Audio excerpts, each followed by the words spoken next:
Assalomu alaykum hurmatli obunachilar.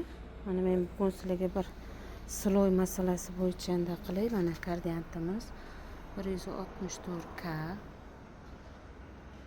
Made in Rossiya.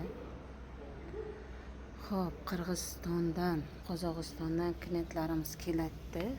Mana 26.05. Ko'proq ma'nosiga qiziqishadi. Mana shu 5P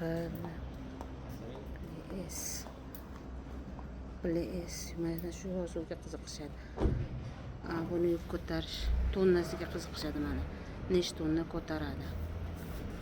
Sloyini aytsak, qo'llarini siltab, kerak emas deb qo'yishadi. Sloy yozib qo'yaveradigan narsa. Asosiysi shu deb mana bu balonni yonida yozilgan yozuvlariga ko'proq e'tibor berishadi mana bularga. Lekin bizani o'zbeklar sloyinichi u qaranglar 20 sloy hisoblanadi. Mana bu kama.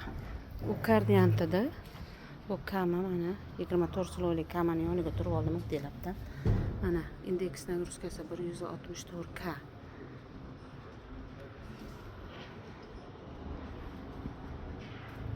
Mana yozuvlari. Qaranglar, bunda bor mana. 5 bir xil 20 sloy bilan bir xil.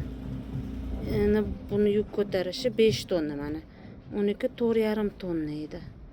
Shuni andaqasidan mana bu ham Made in Rossiya. Shuni orqasidan bu 24 sloy deyiladi. 5 tonna ko'targani uchun. Asli kamada ham, kardiantda ham sloy yozilmaydi mana. Ikkalasida ham sloy yozilmagan. Kama proba. Kamani 20 sloyliklari 4,5 tonna ko'taradi. O'zi bu yerda yo'q ekan.